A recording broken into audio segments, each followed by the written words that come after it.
Welcome to Julian's Kitchen. So, nagulat ako sa clapper. So, diniretso ko na. Okay, anyway, what are we gonna discuss for today? Magdi-discuss tayo about knives. Why? Because you highly requested it. Nagustuhan nyo yung pots and pans discussion natin, ang chopping board discussion natin. So this time, let's go talk about knives. Kasi ito yung pinaka-importanting tool sa kusina. Paano ka nga naman magluluto kung wala kang maayos na kutsilyo? Isa yan. Pangalawa, ano ba yung mga klase ng knife na kailangan mong investan? Or at least 3 types of knife that you need to have in your kitchen. Hindi naman kailangang mahal, yung sakto lang, doon tayo pupunta. We will discuss how to clean it properly and how to store it properly.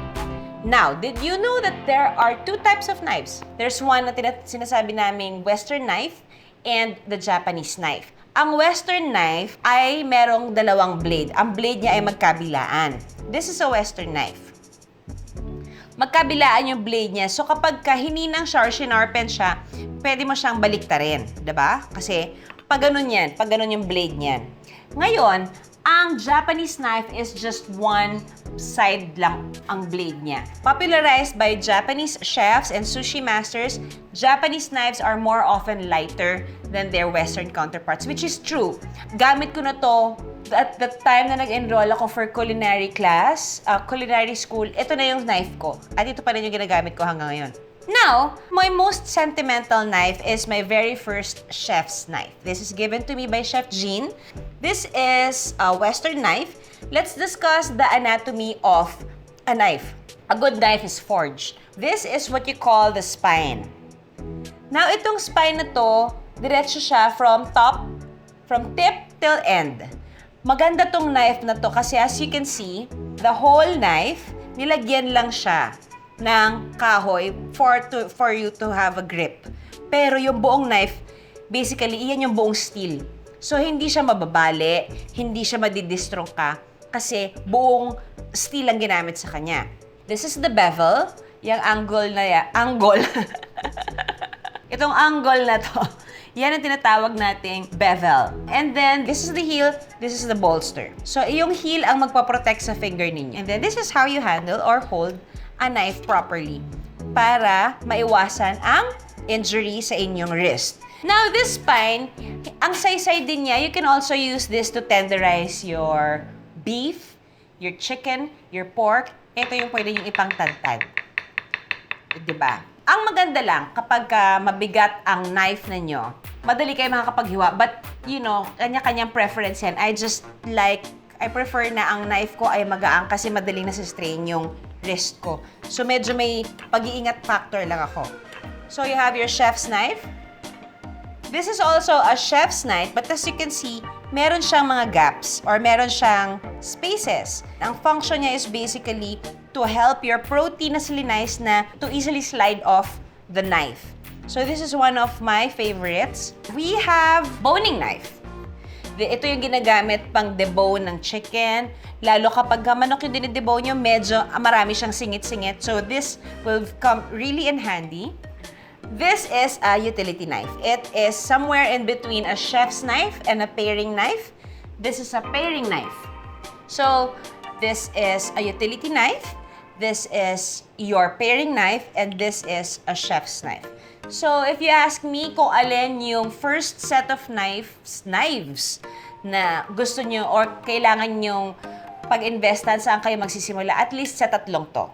And then, you can move forward. Kung halimbawa, mas intense na yung galaw nyo sa kusina, you can move forward to a cleaver. Maganda rin may cleaver kayo para pag may magnanakaw, may panakot ka. But seriously speaking, ang cleaver ay ginagamit sa pantaga. Ito yung mga nakikita natin sa palengke na butcher's knife. Ito yung ginagamit nila para makapagtaga ng buto, ng mga matitigas na parts ng karne. Meron naman ding tinatawag na vegetable cleaver. Yung isang yon mostly ginagamit sa Chinese cuisine. Mas manipis, parang wala siyang angle.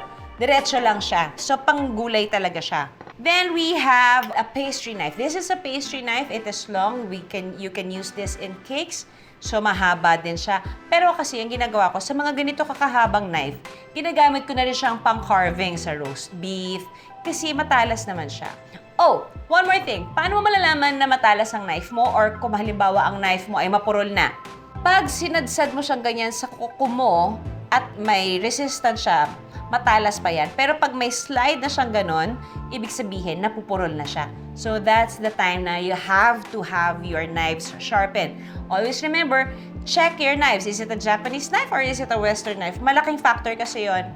Pag nagpahinang ka or nagpa-sharpen ka, kailangan mo sabihin kung ano lang yung blade. Otherwise, sayang yung Japanese knife mo kung shinarpen siya on both sides tapos wala naman siyang blade sa kabila. So, parang kailangan maging klaro ka kung sino man ang gagawa doon. Ako, mas gusto kong nagsasharpen sa buhay na bato. Kasi mas nakokontrol ko siya kung paano siya ma-sharpen. Moving forward, we also have a serrated knife. This is normally used in breads. You can also use this in cakes.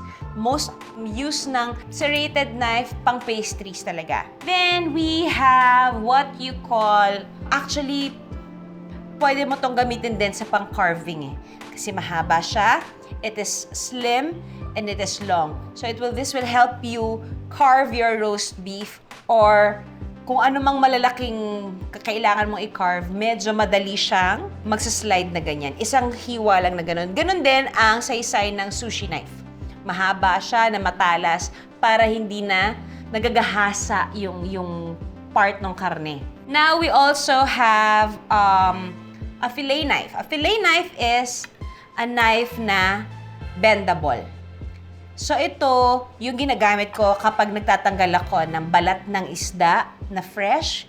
Ito yung ipapasok mong ganon para diretso at manipis. Manipis na manipis lang to, malambot siya para makatanggal siya ng balat ng isda. And you want to have a long blade for a fillet knife para pagka nag-fillet ka ng fish, medyo isang movement lang siya. May advice po sa inyong lahat. Once na gumamit kayo ng kutsilyo, hugasan nyo na kagad kung hindi nyo gagamitin uli. Huwag nyo ilalagay sa lababo tapos mapapatungan yan ng pinggan, mapapatungan ng kaldero, tapos magsisimula kang maghugas, may bula-bula na yung lababo. Doon na magsisimula ang pagdanak ng dugo. Maniwat na yung nangyari na sa kanya.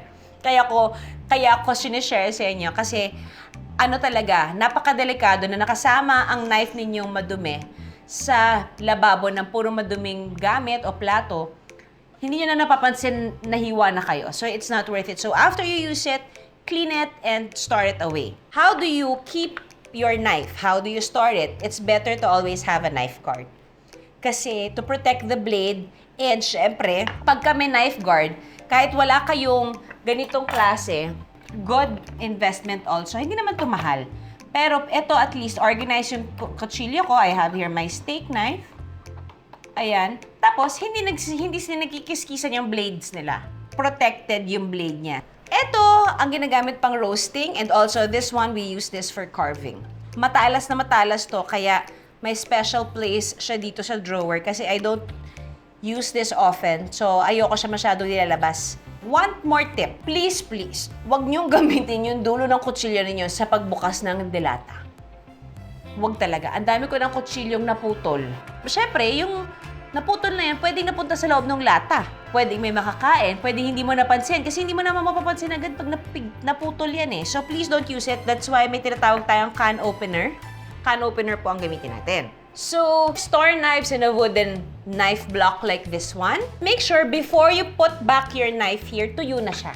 Otherwise, magkakalawang siya. Para hindi naman kalawangan ng knives ninyo, you just have to put a neutral oil. Wag baby oil. Hindi ako nagbibiro. A neutral oil, like a mineral oil. Kaya, importante na after you wash it, before storing it, wipe it properly, wipe it thoroughly, make sure na hindi siya basa or moist bago nyo pasok sa knife block or sa wooden block. You can also use a wall-mounted magnet knife or rack.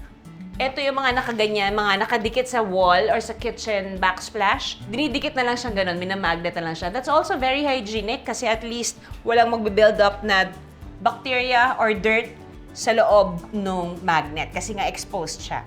Keep your knives away from open flames. Siyempre, may mga moments na pag nagmamadali ka, kinuha mo siya, uminit, matatapon mo, delikado. separate your knife from other utensils. Make sure that you have a dedicated drawer labeled na nandun lang yung knife ninyo. Wala kayong ibang ilalagay doon, kundi kutsilyo lang kasi para hindi siya magasgas or hindi mapudpud yung blade niya. That's why it's important to also invest in different knife guards. Like this one. Ito, kasama na to pag bumili kayo. Or somewhat like this one. Nabubuksan na ganyan. It's a magnet. So, covered siya and protected siya from other things. So, it's nice. At saka hindi siya bulky. It's nice na bawat kutsilyo ninyo may knife guard. Okay na? Marami na tayong na-discuss. So, isa na lang na pwede ko idagdag that you should have in your kitchen scissors. Ito, pwede yung magpanggupit ng manok, ng karne, ng gulay. Napaka-handy nito. I have here an oyster shucker. Ito lang yung kit ko sa ngayon, pero hindi naman ako lagi nagsashuck ng oysters. Always have a sharpening tool, either like this for your knives, or yung itong tinatawag nilang buhay na bato. Kasi mas maganda na kaya nyong i-sharpen yung knife ninyo every time before you use it, or at least once a week. Kasi pagka pinabayaan nyo yung knife ninyong nauupod, tapos hindi nyo nire-sharpen, darating yung point na pag gusto nyo siyang i-sharpen, masyado nang manipis, kasi masyado na siyang naupod. So, you don't want na dumating ka sa part na yun na bibili ka na naman ng bagong knife. A knife can last a lifetime if you take care of it properly. Invest in a good knife para mas ganahan ka magluto. Mas safe din ang kamay mo dahil matalas yung kutsilyo mo. So, invest in a good brand of knife. So, we've discussed some different types of knives, how to store it, how to clean it, and kung ano yung basic knife set na pagsisimula ninyo. And I do hope I was able to share a lot of information sa inyong lahat. Ngayon, let me know kung ano pa yung gusto nyong i-discuss. I'd be so happy to share kung ano man ang nalalaman ko. Kung meron akong nakalimutan sabihin, please comment it down below para may ma-share din tayo sa iba nating viewers. It's a community that we're building, so share nyo naman sa akin ang mga alam nyong hindi ko pa nabanggit. So, thank you! Thank you! Thank you! Thank you! Thank you for joining me again for another episode here at Julian's Kitchen. Magpapahinga lang tayo ng 1 week after this and then we'll see each other again here at Julian's Kitchen. Don't forget to be grateful, be kind, always pay it forward. God bless you all! Yay! Alright. Alright! Mukha. Ano nangyayari? A what? A paring knife. A what? A pairing knife. Hindi niya alam yung game na yan. Ang dami ko na sinabi. Nauhaw na ako.